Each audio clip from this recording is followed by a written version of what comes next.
വോട്ടെണ്ണലിന് മണിക്കൂറുകൾ മാത്രം ബാക്കി. ഇപ്പോൾ ആര്യാടൻ ഷൗക്കത്ത് നമ്മളോടൊപ്പം ചേരുകയാണ്. വാസ്തവത്തിൽ 3 ആഴ്ച നീണ്ട തീവ്രമായ പ്രചാരണം ഈ കഴിഞ്ഞ 2 ദിവസം എന്ത് ചെയ്തു? 2 ദിവസം ഒന്ന് നന്നായിട്ട് ഉറങ്ങി. അൻവർ എഫക്റ്റ് എത്ര ഉണ്ടാകും? ഇത് UDF LDF തമ്മിലുള്ള നേരിട്ടുള്ള മത്സരമാണ്. പിന്നെ കുറേ സ്വതന്ത്ര സ്ഥാനാർത്ഥികളുണ്ട്. ചിലർ 100 വോട്ട് പിടിക്കുന്നവരുണ്ട്, മറ്റുള്ളവർ കുറച്ചുകൂടി കൂടുതൽ വോട്ട് പിടിക്കുന്നവരുണ്ട്. ഞാനിതിനങ്ങനെ കണ്ടിട്ടുള്ളൂ. അൻവർ പിന്നെ അദ്ദേഹം അല്ലെങ്കിൽ UDF എന്ന് പറയാനുള്ളൊരു കാരണം എന്തായിരിക്കും? അത് അദ്ദേഹത്തോട് തന്നെ ചോദിക്കണം. അദ്ദേഹം കുറേ കാര്യങ്ങൾ പറയുന്നുണ്ട്.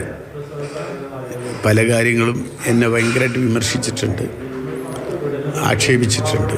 അതിനൊന്നും ഞാൻ മറുപടി പറഞ്ഞിട്ടില്ല. എൻ്റെ രീതി അതല്ല, എൻ്റെ പിതാവ് പഠിപ്പിച്ചു തന്നതും അതല്ല. നന്ദി പ്രകടനം നടത്തി വാർത്താസമ്മേളനത്തിൽ ജോയിയുടെ പേര് പറഞ്ഞില്ല എന്നൊക്കെ വലിയൊരു വിമർശനം വന്നിട്ടുണ്ട്. ആ പത്രസമ്മേളനത്തിന് വളരെ വ്യക്തമായിട്ട് ഞാൻ പറഞ്ഞിട്ടുണ്ട്.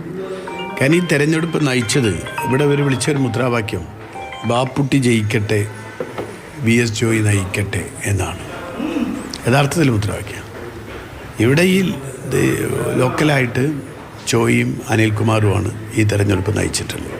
ഇപ്പോൾ ലാസ്റ്റ് സിനിമ ഏതായിരുന്നു? അവസാനം വർത്തമാനമായിരുന്നു. ഇനിയിപ്പോൾ എന്താ പുതിയത് വല്ലതും പണിപ്പുരയിലുണ്ടോ? ഞാനൊരു ഗ്യാപ്പ് വന്നു. ഞാനൊരു പഞ്ചായത്ത് പ്രസിഡൻ്റായിരുന്ന കാലത്ത് കിട്ടിയ എൻ്റെ അനുഭവങ്ങൾ വെച്ചുകൊണ്ട് ഒരു സിനിമയുടെ സ്ക്രിപ്റ്റ് റെഡി ആയിട്ടുണ്ട്.